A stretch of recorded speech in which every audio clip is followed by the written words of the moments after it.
Armando Dobra ka bërë hapin e radhës të karrierës së tij, duke firmosur me klubin londinez të Leyton Orient.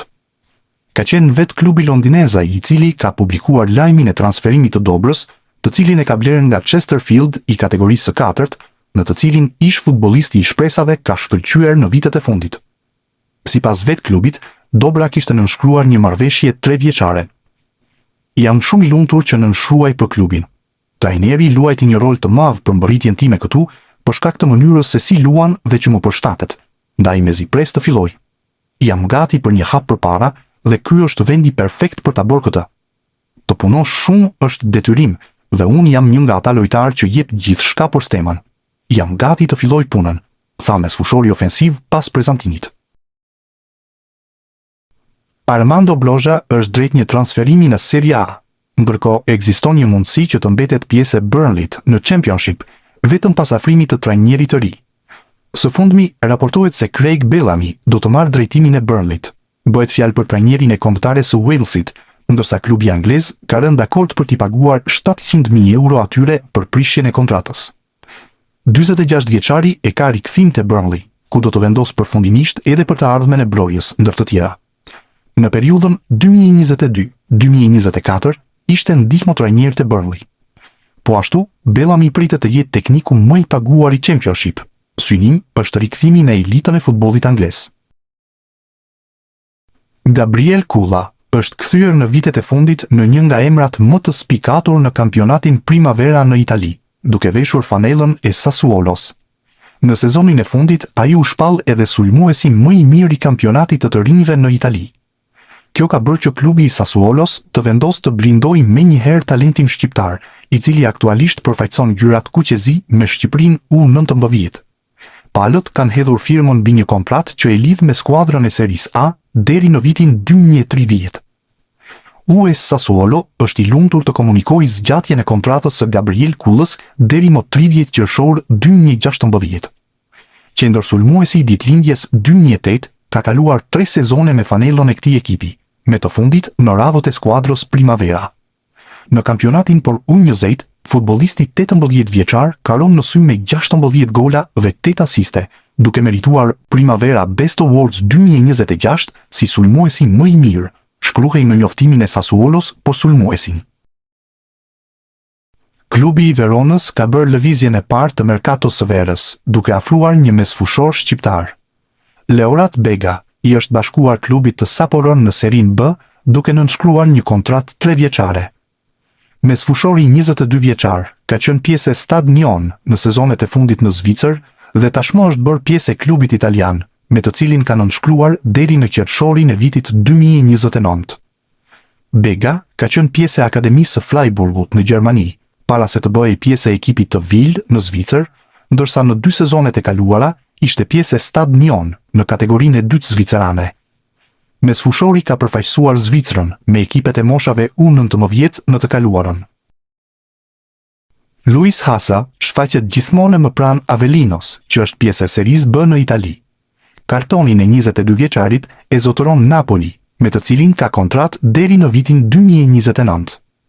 Alfredo Pedula është gazetari që zbulon se do të ketë një takim mes përfaqësuesve të Avelinos dhe Napolit.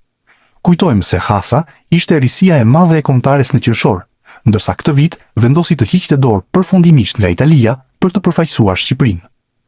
Avellino po kërkon një mesfushor ofensiv që mund të luajë edhe si trekuartist. 2 javë më parë, më 10 qershor, ju kishim zbuluar disa emra, përfshirë edhe atë të Luis Hasa, i cili është në pronësi të Napolit. Në ditët në vijim, do të zhvillohet një takim mes klubeve për të gjetur një marrëveshje. Në listën e kandidatëve janë edhe Fabio Maestro, David Girma dhe Giacomo Olzer, por Avellino po përpiqet të përshpejtojë negociatat për Hasan, shkruan Pedula. Sivasspor ndodhet në një situatë serioze financiare dhe organizative, ku drejtues të klubit kanë paralajmëruar një afat kritik prej rreth 10 ditësh për shlyerjen e detyrimeve ndaj futbollistëve. Nëse pagesat nuk kryen brenda këtij afati, lojtarët mund të përfitojnë të drejtën e zgjidhjes së njëanshme të kontratave, gjë që do ta çonte klubin në një krizë edhe më të thellë, me rrezik real të humbjes së pjesës më të madhe të skuadrës. Në qendër të kësaj situate është edhe sulmuesi shqiptar Rej Manaj, për të cilin raportohen pagesa të prapambetura.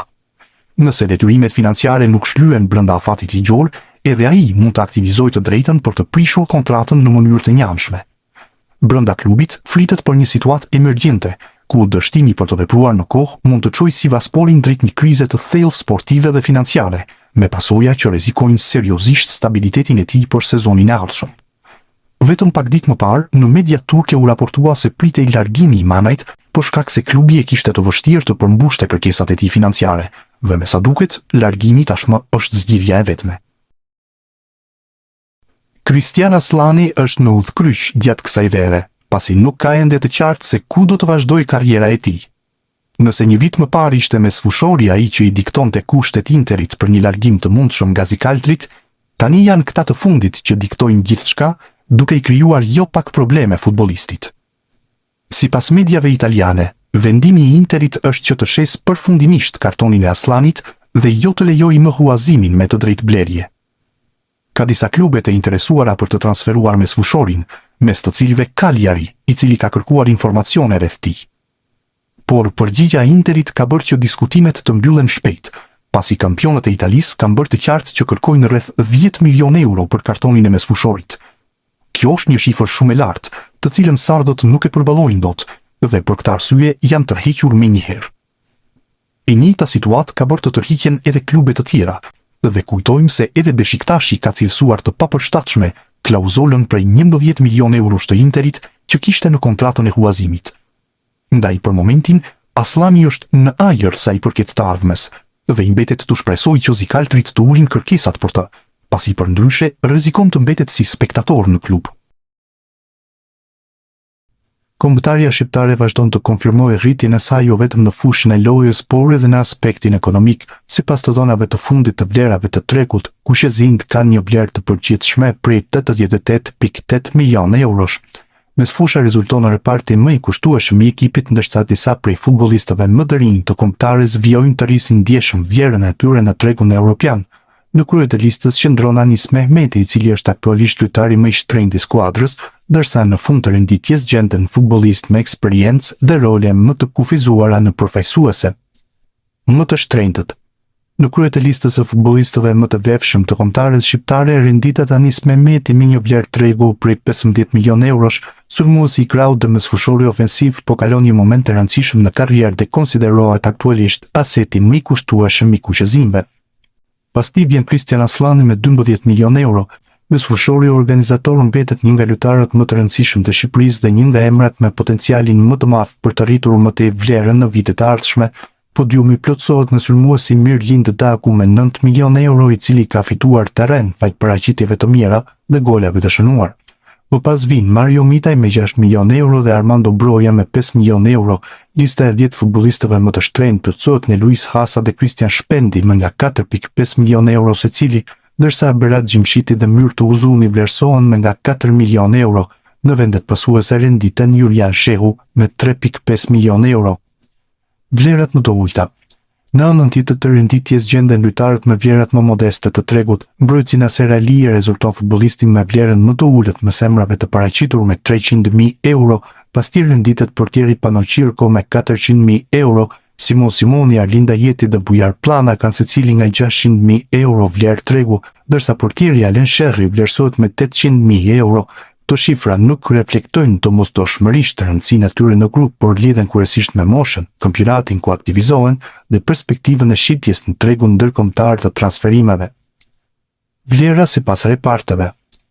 Analiza skuadrës sipas reparteve tregon qartë se forca ekonomike e kombëtares shqiptare ndodhet në mesfushë. Ky repart ka një vlerë totale prej 43.6 milion eurosh, duke përbërë pothuajse gjysmën e vlerës së përgjithshme të ekipit. Sulmi rënditeti tyti me 26.9 milion euro fal emrave si Mirlind Daku, Armando Broja, Myrto Uzuni dhe Christian Shpendi. Kjo tregon se Shqipëria ka ndërtuar një repart ofensiv me potencial të konsiderueshëm për të ardhmen. Mbrojtja ka një vlerë totale për 16.5 milion eurosh, ku peshën kryesore e mbajnë Mario Mitaj dhe kapiteni Berat Gjimshiti, ndërkohë portierët profesorë repartin me vlerën më të ulët me vetëm 1.8 milion euro në total. Kur analizohet përbërja kombëtares shqiptare nga aspekti financiar, bie në sy dominimi mesfushës, e cila profeson repartin më të vlefshëm të skuadrës. Futbollistët e këtij sektori arrin një vlerë totale prej 43.6 milion eurosh, gati gjysmë e gjithë vlerës së ekipit. Pranija e emrave si Anis Mehmeti, Kristian Aslani dhe Luis Hasa ka bërë që mes fushat të jetë zemra jo vetëm e lojës së kuqezimve, por edhe pasurisë së tyre në tregun e transferimeve. Pas mes fushës vjen e parti ofensiv i cili kap shifrën e 26.9 milion eurove. Sulmi shqiptar vazhdon të mbështetet e lojtarë me potencial dhe eksperiencë, ku spikasin Mirlind Daku, Armando Broja, Myrto Uzuni dhe Kristian Shpendi. Vlera e lartë e këtij raporti tregon se Shqipëria disponon në alternativa cilësore në fazën sulmuese të lojtarë që mbeten të kërkuar në tregun evropian. Mbrojtja renditet e treta me një vlerë totale për 16.5 milion eurosh. Pjesa më e madhe kësaj shifre mbështetet e Mario Mitaj dhe kapiteni Berat Gjimshiti, dy futbollistë që përfaqësojnë siguri dhe eksperiencë në prapavi, edhe pse mbrojtja nuk arrin nivelet e mesfushës dhe sulmit në aspektin ekonomik, ajo mbetet një nga pikat më të qëndrueshme të skuadrës kombëtare. Në fund qëndrojnë portierët me një vlerë të përgjithshme për 1.8 milion eurosh. Alen Sherri, Simon Simoni dhe Pano Qirko formojnë repartin me vlerën më të ulët në ekip, megjithatë diferenca financiare nuk pasqyron domosdoshmërisht rëndësinë e tyre në fushë. Në total, kombëtarja shqiptare arrin vlerën e 88.8 milion eurove, ndërsa mosha mesatare për 27.4 vjeç tregon se kuqezimtë kanë arritur një ekuilibër mes eksperiencës dhe potencialit për të arritur më tej vlerën e tyre në vitet e ardhshme. Në ndeshjet e shtatorit me shumë gjasa do të ketë afrime të reja ku priten lojtarë që mund të debutojnë, dhe shanset janë që vlera kombëtares në treg do ulet për shkak se mund të vinë lojtarë të rinj në moshë dhe që ende nuk janë konfirmuar.